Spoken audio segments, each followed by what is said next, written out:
او بیا یو قرباني داسې ده چې هغه په حلالو پیسو باندې وشي. توجه غواړم، یو قرباني داسې ده چې په حلالو پیسو باندې وشي. تا په ځان هم مړ کړ، پیسې دې هم حلالې دي جي، څاروي دې هم داسې اغوښتي دي چې عیب پکې نشته، لیکن هغه قرباني بیا هم زما رب ته نه خوښېږي. اوس هغه کومه قرباني ده؟ توجه غواړم،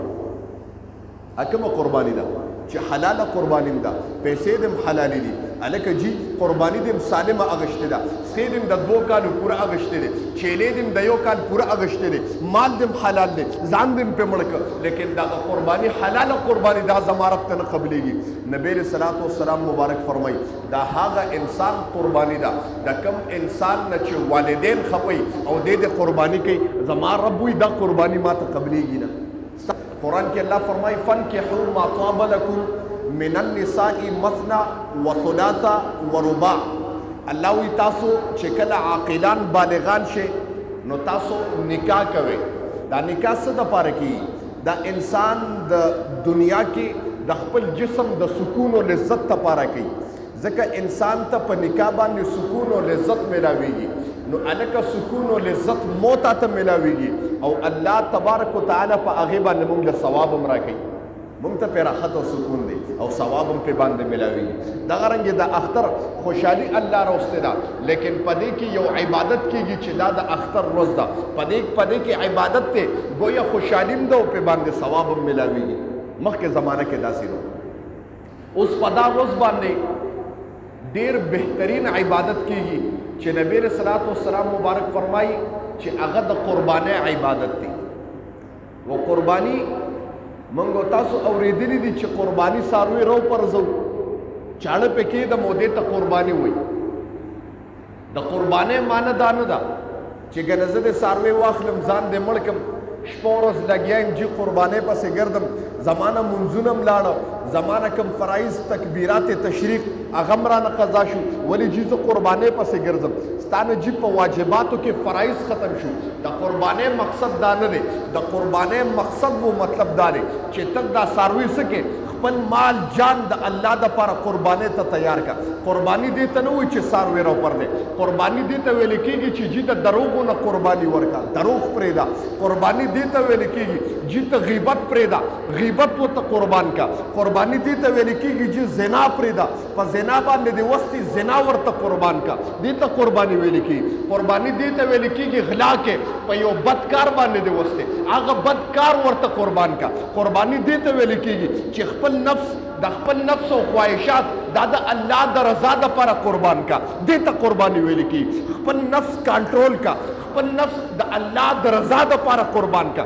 دې ته قرباني ویل کېږي. قرباني دې ته نه ویل کېږي چې ته څاروي راوپرځې پې باندې چاړه کېدې. قرباني په حقیقت کې دې ته ویل کېږي که ته وګورې د ابراهیم خلیل الله چې کله الله تبارک وتعالی ورته امر وکړ چې دا زوی دې ذبحه کا، دا زوی ذبحه کول دې دپاره نو چې الله ګوري چې دې دا خپل بچی راپرځولی شي که نه، الله امتحان کې چې دې زما دپاره مال جان قربانولی شي که نه. اوس تا ته م وایم جي دې ته قرباني نه ویل کېږي چې ته به څاروي حلال کړي او جي ګرځې به سینه باندې رابار کړي چې جي ما خو قرباني وکړه،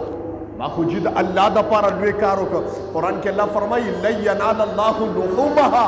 ولا دماؤها ولكن يناله التقوى منكم. الله وی مال ستاسو دا قربانی نه د پکار، مال ستاسو د دې غوښه نه د پکار، مال د دې وینې نه دی پکار، ولكن ينالكم تقوى، مال ستاسو تقوا پکار ده. زما محترم زه ستاسو امتحان کوم چې تاسو کې څومره تقوا ده، تاسو کې زما د الله نه څومره یره ده. قرباني چې خلک کوي زما محترمو دا د الله د یرې د وجې نه کوي. ولكن ينالكم منكم تقوى. الله وی تاسو کې دې کې تقوا ګوره چې تا کې څومره تقوا ده، تا کې د الله نه څومره یره ده. نو هلکه چاړه راښکم هغه قربانۍ بیا زه په فیسبوک باندې ورکوم، زما فیسبوک یې د هغې قربانۍ نه ډکي. قرباني مې چا دپاره کړې ده؟ د الله دپاره کړې ده، لیکن ما تمام امت محمدیه ته ښکاره کړي دي چې ما قرباني وکړه. الله دې معافي کړي. زمونږ خو د مسلمانانو دا حل دی. اوس که حج لم تلي د دنیا مؤمنان تاسو وګورئ اکثر مسلمانان که حج لم تلي نو هغه ما سوا د علماء کرامو نه چې د هغې بیان او د هغې ویډیو ادب عبرت نه کم ني تا ته په هغې کې بیان کوي نو ویډیو به کوي په بیت الله شریف کې تا ته به په عرفات کې بیان کوي نو ویډیو به کوي په مینا مزدلفه کې به بیان کوي نو ویډیو کوي لکه شیخ ادریس صاحب ورنه ما سوا د دینه د حج د بیت الله شریف ما سوا د دینه د قربانۍ ویډیو کول هغه په فیسبوکونو باندې خېجول زما رب وي دا قرباني ما ته قبلېږي نه زما محترم او بیا یو قرباني داسې ده چې هغه په حلالو پیسو باندې وشي توجه غواړم یو قرباني داسې ده چې په حلالو پیسو باندې وشي تا په ځان هم مړ کړه پیسې دې هم حلالې دي جي څاروي دې هم داسې اغوښتې دي چې عیب پکې نشته لیکن هغه قرباني بیا هم زما رب ته نه خوښېږي اوس هغه کومه قرباني ده توجه غواړم هغه کومه قرباني ده چې حلاله قرباني ده پیسې دې هم حلالې دي هلکه جي قرباني دې هم سالمه اغوښتې ده سې دې هم د 2 کالو پوره اغوښتې دی چیلې دې هم د 1 کال پوره اغوښتې دی مال دې هم حلال دی ځان دې هم پرې مړ کړه لیکن دغه قرباني حلاله قرباني دا زما رب ته نه قبلېږي نبی علیه صلات وسلام مبارک فرمایي دا هغه انسان قرباني ده د کوم انسان نه چې والدین خپوي او دې قرباني کوي زما رب وایي دا قرباني ما ته قبلېږي نه ستانه دی مور پلار خپي ته ګوره د قربانۍ پس منظر وګوره چې ابراهیم علیه السلام خپل زوی ته وایي فانظر ماذا ترى بچیه ته دی کې څه وی بچی قربانۍ اوس د پلار او د بچي دغه ده بچی قرباني کوي یو پلار ته خفه دی تاسو نه تپوس کوم بچی قرباني کوي و پلار ته نه خفه دی دا قرباني کیږي هلته ابراهیم علیه السلام بچي ته وایي فانظر ماذا ترى بچیه تا ذبح کوم څه دی نو دی ورته جواب کې قال یا ابت افعل ای پلاره چې ستا څه خوښي هغه وکړه ما محترم هلته پلار رضا دی نو د اسماعیل ذبیح الله قرباني الله ته قبوله شوه نن که ستانه پلار خفه دی والدین خفه دي نبی علیه السلام فرمایي لا یحل لمسلم ان یهجر اخاه فوق 3 د یو انسان د بل مسلمان د یو مسلمان دپاره حلال نه دي چې د بل مسلمان سره د 3 ورځو نه فوق نه لګي د 3 ورځو نه سیوا دی د یو مسلمان سره نه لګي دا فمن هجر فوق 3 د 3 ورځو نه د مسلمان سره نه لګي وه فمات او په دې دوران کې فمات مړ دخل النار زما رب ډایرکټ جهنم دی چې د مسلمان مور سره دې نه لګېده د 3 ورځو نه سیوا او مړ شوې دخل النار نبی علیه السلام فرمایي ډایرکټ جهنم دی اوس تا نه تپوس کوم پلار د نه خفه دی مور د نه خفه ده ستا نه خپل حسبي نسبي رور خفه دی څه دی خیال دی چې قرباني دې قبلېږي نبی علیه السلام فرمایي لا یحل لمسلم ان یهجر اخاه فوق 3 په دنیا کې دی د یو مسلمان رور سره نه لګېده فوق 3 د 3 ورځو نه پې باندې شوه او په دغه دوران کې ماته ای د ابو داود روایت دی فماته نبی علیه السلام د زبان نبوت ته وفرمایي فماته او مړ شوې دخل النار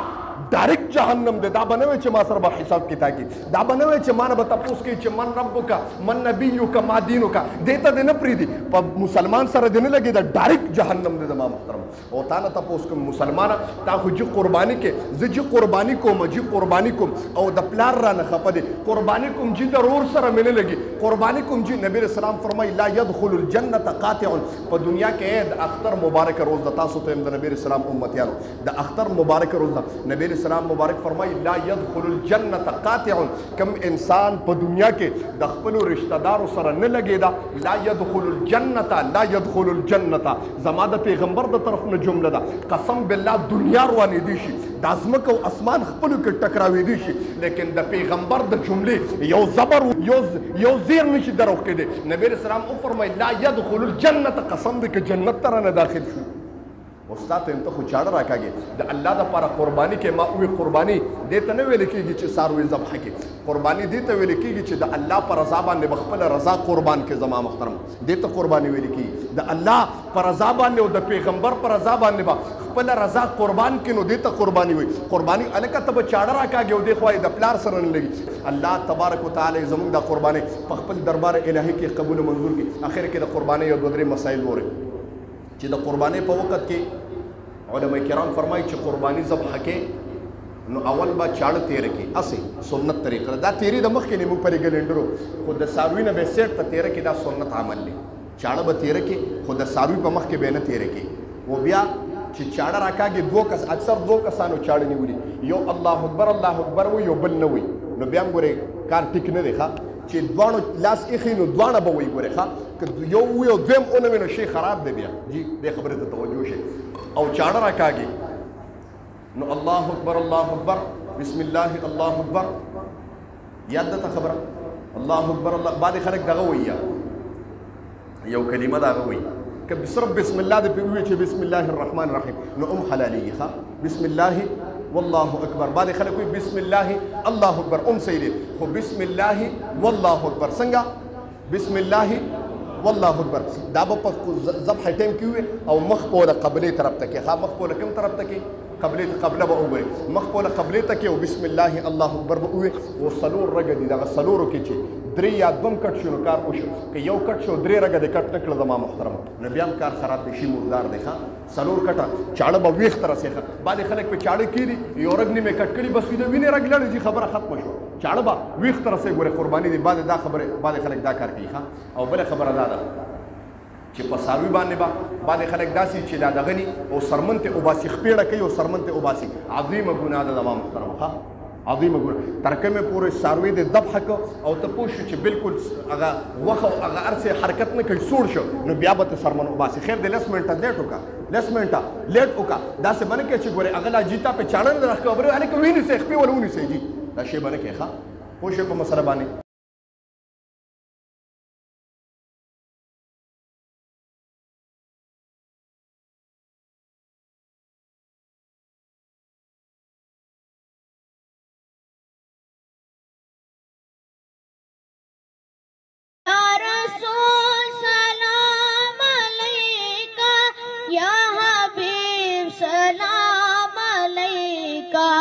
सलाम